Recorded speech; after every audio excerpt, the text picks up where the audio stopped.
Magandang umaga po sa ating lahat, JTG family. Bago po tayo magsimula, konting paalala sa ating announcement. Una na po dyan, magkita-kita po tayo tuwing midweek service. Yan po ay ginaganap tuwing Wednesday, alas 7 ng gabi. Magsama-sama rin po tayo every month. Tayo may Fuel Night Friday po natin yan ginaganap, 7 p.m. dito po sa ating JTG GMA Hall. Also, we would like to encourage everyone at full capacity na po tayo sa ating Sunday worship service. Meron po tayong 8 a.m. at 10 a.m. That's on-site. At nagsusupport tayo online 10 a.m. to 11:30 a.m. at jtg.gma.ph.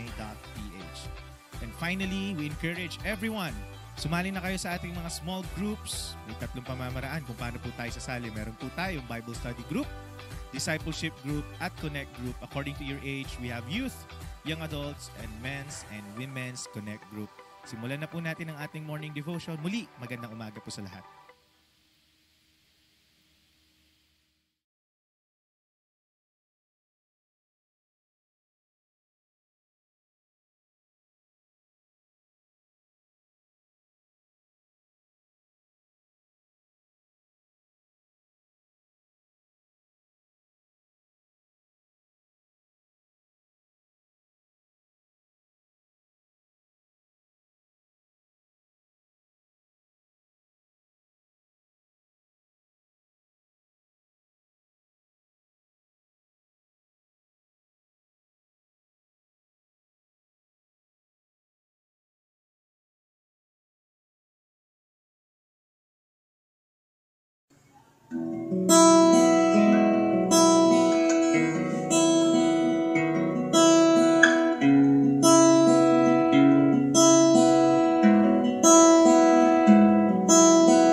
one ever will come.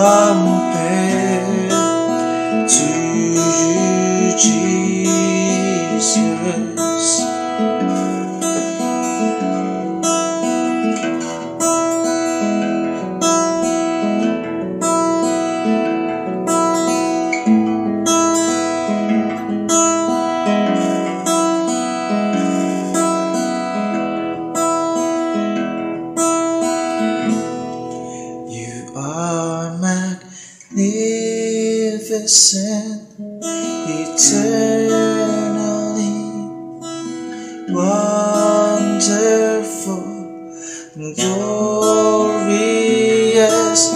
Jesus. No one ever will compare. You are magnificent, eternally wonderful, glorious Jesus.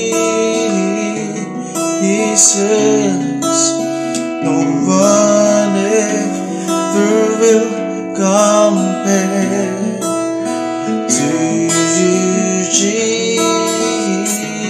Jesus. No one ever will compare to you, Jesus.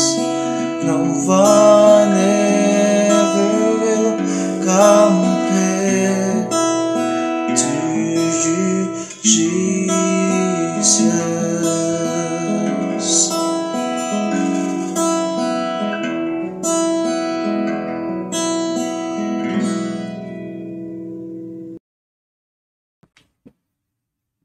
Ang mapagpalang umaga po sa bawat isa. Kamusta po kayo? At maraming pong salamat sa patuloy na inyo pong pagtangkilik sa ating pong morning devotion. So tayo pong muli ay mag-aaral ng kanyang salita. At bago po tayo magsimula, tayo po muna ay manalangin. Dakilang Diyos, pinupurit, sinasamba, dinadakila at niwalhati po kita, Ama. Muli po akin pong idinadalangin sa oras na ito ang pagsama ng iyong pong banal na Espiritu Santo sa aming pong mga buhay. Lord God, samahan mo po kami sa aming pong pag-aaral ng iyong pong mga salita. Dalangin ko po anuman mga sitwasyon, kalalagayan ng iyong pong mga anak sa umagang ito ay iyo pong katagpuin sa pamamagitan ng iyo pong mga salita. Lord, hinihiling po namin ang patnubay ng iyo pong banal na Espiritu Santo at ang kapahayagang nagmumula sa iyo. At ako, Panginoon, patuloy mo lamang, Panginoon, itago sa iyo pong banal na likuran at ikaw po ang patuloy na mahayag sa aming pong kalagitnaan at sa buhay ng bawat isang narito sa umagang ito. Salamat po, purihin, dakila at walatiin ka, Ama, sa pangalan ni Jesus. Amen. So, ang ating pong pag-aaralan sa umagang ito ay pinamagatan pong Trade Your Fears for Faith. Ang ating pong text verse ay ating pong matatagpuan sa Psalm 53 verse 3 and 11. When I am afraid, I put my trust in you. And God I trust, I shall not be afraid. What can man do to me? So, ang Diyos po ang magpala sa kanya pong mga salita. So, sa panahon po natin ngayon, marami pong mga bagay at pangyayari ang nakapagdudulot po ng takot sa bawat tao. Yun po ba? Andyan na po yung pandaigdigang kaguluhan, mga kahirapan, kawalan, at hindi mapigilang pagtaas ng pangunahing mga bilihin. Amen. So, pagkakaroon din po ng pagkabahabahagi, inggitan, alitan, at hindi pagkakaunawaan. Ito po mga sitwasyon na ito, mga kapatid, ito po yung mga panahon na kailangan natin lalong manampalataya at magtiwala sa Diyos. Sa kabila ng mga nakakatakot na sitwasyon na atin pong kinakaharap. Katulad na lamang po ni David na siyang nagsulat po nitong psalm na humaharap sa nakakatakot na sitwasyon. Sa 1 Samuel chapter 21 verse 10 to up to 15, makikita po natin doon yung kanya pong sitwasyon nang siya po ay tumakas kay Haring Saul dahil gusto siyang ipapatay at nang siya po ay dakpin ng mga Pilisteo sa Gat. So gaano man karaming pinsala ang maaari nating gawin sa ating sarili, gaano man kahirap at kalala ang ating pong mga sitwasyon na kinakaharap sa kasalukuyan, ang pinakamasamang magagawa pa rin natin ay ang tanggihan or baliwaliin natin kung ano po ang kalooban ng Diyos. Amen po ba? So kailangan nating lalo na po sa mga panahon natin ngayon, kailangan nating magtiwala sa pangunguna at pangangalaga ng Diyos sa gitna ng ating pong mga kinakatakutang sitwasyon. Kapag tila madilim ang lahat at napakahirap ng sitwasyon, huwag po nating kalilimutan na mayroon pong isang katotohanan. Katotohanan na magbibigay po sa atin ng liwanag para po yung ating pong mga kinakaharap na takot or nadarama po nating takot ay maituon natin ito sa pananampalataya sa Diyos. Kapag ang Diyos ay nasa sa atin, sabi nga, ang mga laban sa atin ay kailanman po ay tutulungan ng Diyos ang hindi po sila magtatagumpay. Amen po ba? Amen. So sinabi po ni David na sa kanya pong sitwasyon, sa kanyang kalalagayan, sinabi niya doon po sa ating pong text verse, ano ba ang magagawa sa kanya ng tao? Naisip-isip niya, walang magagawa sa kanya ang tao. Gaano man karaming sakit at pinsala ang magagawa ng tao sa kanya, sinabi ni David, kailanman, sabi niya, hindi siya matatakot. Dahil sa Diyos siya umaasa na mayroong magagawa sa kanya. Sa ating pong mga sitwasyon, maaaring silang maaari pong magdulot ng sakit, pagdurusa at kamatayan. Oo. Amen. Ngunit ano po ba ang sinasabi ng Biblia? Ano po sinasabi ng Biblia sa Matthew chapter 10 verse 28? Huwag ninyong katakutan ang pumapatay ng katawan, ngunit hindi naman nakakapatay ng kaluluwa.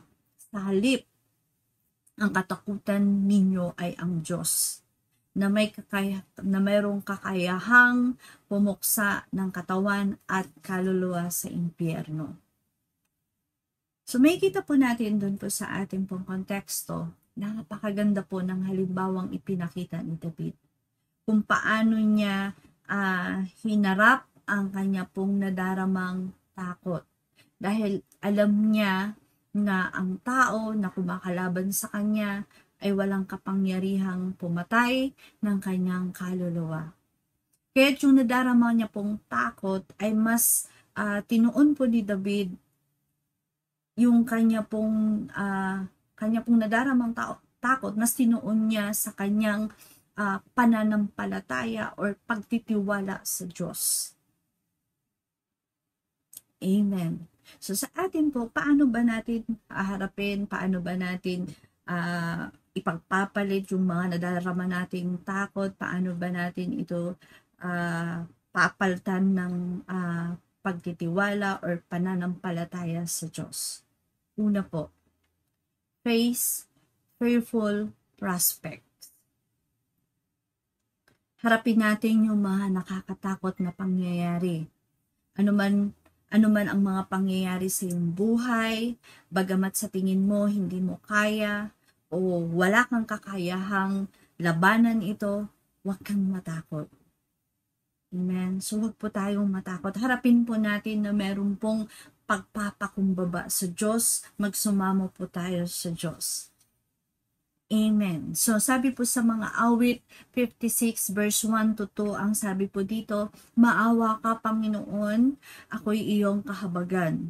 Lagi akong inuusig, nilulusob ng kaaway. Nilulusob nila ako at walang tigil buong araw, o kay rami nilang ngayon sa akin ay lumalaban. So, hinarap ni David yung kanyang kalalagayan, yung kanya pong sitwasyon. Hinarap niya ang kanyang mga laban, hindi dahil sa sarili niyang lakas, kundi po, hindi rin po sa kung anong meron siya na maaari niyang ipagmalaki. Amen. Kundi hiningi niya ang awa, hiningi niya ang habag ng Diyos upang makaharap siya sa kanyang mga kaaway na mayroon pong pagsama ng Diyos, na mayroon pong pananampalataya sa Diyos. Amen. So, pangalawa po, para yung nadarama po nating takot ay mapalitan po ito ng pananampalataya. Pangalawa po, fight fear with faith. Labanan natin or labanan ang takot ng mayroong pananampalataya. Paano natin lalabanan ang mga nakakatakot na ating pong kinakaharap na mayroong pong pananampalataya? Dito po sa mga awit 56 verse 3, ang sabi po dito, kapag ako'y natatakot, o aking Diyos na dakila, sa iyo ko ilalagak pag-asa ko at tiwala. Napakahalaga po na nasa Diyos natin ilagay ang ating pong pag-asa. Amen. Yung pagtitiwala sa Diyos po natin ilagay. Kasi bakit? Sa mundong ito, ano ba naman ba talaga yung ating pong pag-asa? Hindi naman po natin talaga ito, wala po itong katiyakan. Amen. Pero ito pong sinasabi ng Diyos na ito pong mga aral o salita ng Diyos ay tiyak po na atin pong pangahawakan ng kanya pong mga salita. Pero mahirap sa isang tao na sa Diyos niya ilagay ang kanya pong pag-asa at pagtitiwala kung wala po siyang pinangahawakang salita o pangako ng Diyos, kung wala siyang napapakinggan. Amen po ba? So, napakahalaga po na ang tao meron po siyang napapakinggan para siya po ay manampalataya. So, sabi po dito sa Roma 10:17, sabi dito, kaya't ang pananampalataya ay bunga ng pakikinig. At ang pakikinig naman ay bunga ng pangangaral tungkol kay Kristo. Kaya napakahalaga po na meron po tayo napapakinggang aral patungkol sa Panginoon.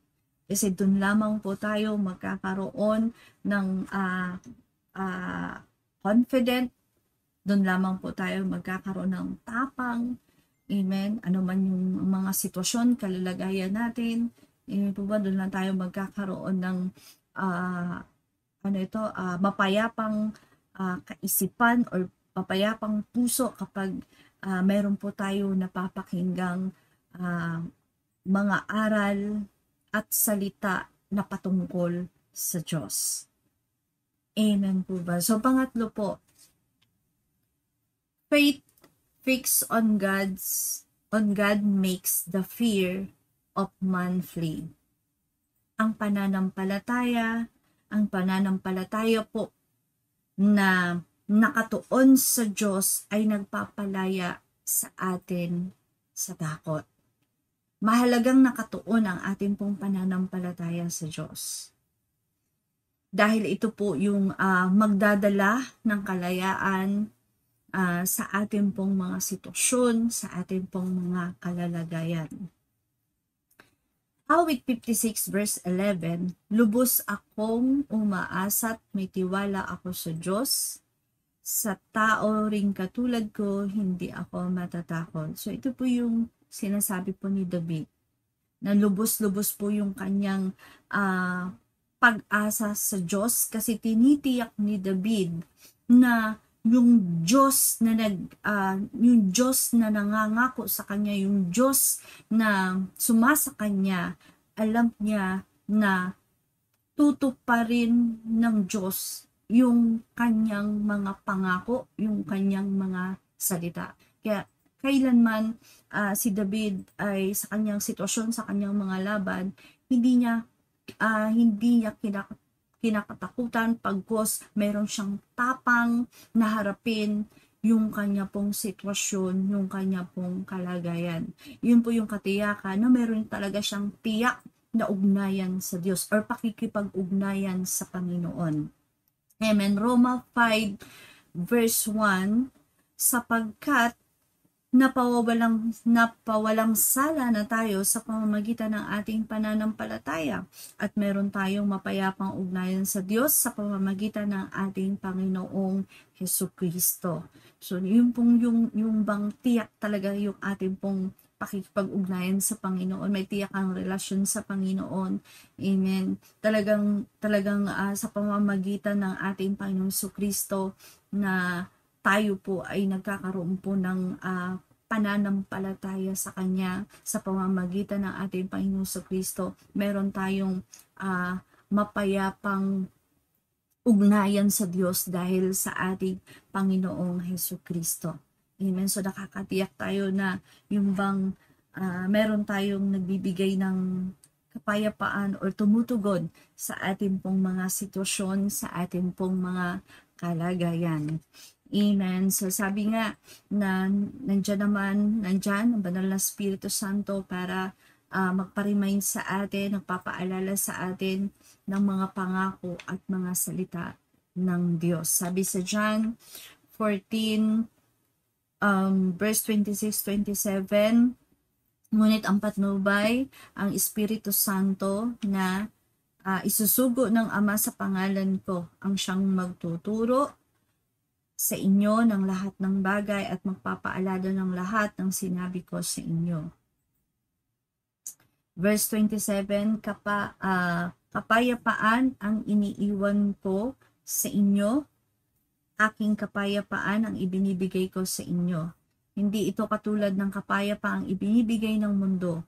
Huwag mabagabag ang inyong kalooban at huwag kayong matatakot. So napakaganda po na ito pong salita ng Diyos, pangako ng Diyos na talaga pong maitanim na mainam sa ating puso, sa ating pong isipan. Kasi bakit po? Ito po yung salita niya, ito po yung mga pangako niya na ibinibigay niya sa atin, ang magbibigay po sa atin ng pananampalataya na kailanman ang Diyos ay hindi po tayo iiwan, hindi po tayo pababayaan. Amen? Yung ibinibigay ng Diyos na kapayapaan po sa atin ay hindi po temporary. Amen? Ang kapayapaang ibinibigay ng Diyos sa atin ay nagbibigay po sa atin ng tunay na kapayapaan, tunay na nagpapaalis ng pangamba at takot sa ating pong mga puso. Amen. Dahil nandito po ang salita ng Diyos na ating pong panghahawakan. Amen po ba? Amen. So, ano man po ang nakakatakot na sitwasyon natin, sa panahon na ito, meron ka bang kinakatakutan? Sa panahon bang ito, nababagabag ba ang iyong kalooban? Sa panahon bang ito, napupuno ang iyong puso ng pangamba, takot, na tila ba hindi mo na maintindihan ang iyong, kung anong lagay ng iyong puso, kung anong lagay ng iyong nararamdaman. Amen. Huwag mong kalilimutan na mayroong Diyos na tapat sa kanyang mga salita, na nagbibigay sa atin ng pag-asa, na sinasabi niya sa kanyang salita na huwag tayong mabagabag. Amen. So, ipayapa natin ang ating kalooban. Amen. Sa pamamagitan ng kanyang mga salita. Amen. At tayo po ay lubusang pong manampalataya sa Diyos, magtiwala sa Kanya dahil ang pag-ibig ng Diyos ay nagbibigay po sa atin, yung perfect love po ng Diyos ay nagbibigay po sa atin ng mapayapang buhay, kalayaan, anumang sitwasyon na merong kinakaharap ang bawat isa sa atin. Sabi nga sa John 4:18, di po ba, walang kasamang takot ang pag-ibig at pinapawi ng ganap na pag-ibig ang anumang takot. So, dapat po mag-response po tayo sa Diyos ng meron pong pananampalataya, meron pong pagmamahal sa Diyos. Kasi ang pagmamahal ng Diyos ay nagbibigay po ng tunay na kalayaan. Ang pagmamahal po ng Diyos at ang pananampalataya natin sa Diyos, amen, ay nagbibigay po sa atin ng mapayapang buhay, nagbibigay po sa atin ng solusyon sa ating mga sitwasyon, sa ating pong mga kalalagayan. Amen po ba? So ano ba nadarama mong takot, pangamba, kapatid, paltan mo ng tunay na pagtitiwala at tunay na pananampalataya sa Diyos. Amen po ba? So alam ko po na ang bawat isa sa atin ay meron pong mga laban, mga pinagdadaanan. So ano man ang kalalagayan mo, kapatid, amen, ituon mo sa Diyos ang iyong puso, ang iyong isipan, at totaling ipagkatiwala mo sa Diyos ang iyong kalalagayan, ang iyong sitwasyon. Huwag kang matakot, huwag kang mangamba. Sa Diyos ka magtiwala, sa Diyos ka umasa, dahil hindi ka pababayaan ng Diyos. Amen po ba? So maraming salamat po, at nawa nakapagbigay po ng kalakasan ang ating pong napag-aralan sa umagang ito. So maraming po salamat. Purihin po ang Panginoon. Hallelujah. Purihin ka, dakilain ka, Diyos na makapangyarihan sa lahat, Hari ng mga hari at Diyos ng mga Diyos. Lord God, sa oras na ito, Panginoon, kami ay sama-samang nagpupuri sa iyo at nagpapasalamat, Lord God, sa iyong kadakilaan sa bawat isa sa aming Panginoon. Salamat, Panginoon, sa iyong mga salitang aming napakinggan, buhat sa iyong lingkod, Panginoon, na nagpahayag ng iyong salita sa oras na ito, Ama. Patuloy mong pagpalain at ibuhos, Panginoon, Lord God, ang patuloy na holy anointing and wisdom, Panginoon, sa kanyang buhay. Gamitin mo siya mightily, Panginoon, effectively, Panginoon, saan man siya naroon. Anuman, Panginoon, ang ninanais na ng kanyang puso, O Diyos, Lord God, ay pagkaloob mo, Panginoon, maging sa kanyang buong pamilya, O God. Gamitin mo sila, Panginoon, Lord God, upang maging alulod ng pagpapala sa lahat ng mga kaluluwang nagnanais, Panginoon, na ikaw ay makilala at ikaw ay tanggapin bilang Diyos na tagapagligtas at makapangyarihan. Salamat, Panginoon, sa oras na ito, Ama. Lord, kami muli, Panginoon, ay dumudulog sa iyo at sama-sama, Panginoon, na sumasamo, Panginoon, upang idulog sa iyong lahat ng mga workers, lahat ng mga members, Panginoon, Lord God, ng iyong iglesia, Panginoon, spiritual growth, Panginoon, igawad mo sa bawat isa, Panginoon, upang nang sa gayon, Panginoon, patuloy na makapaglingkod sa iyo sa spirito at katotohanan. Hayaan mong patuloy na mag-umapoy, Panginoon,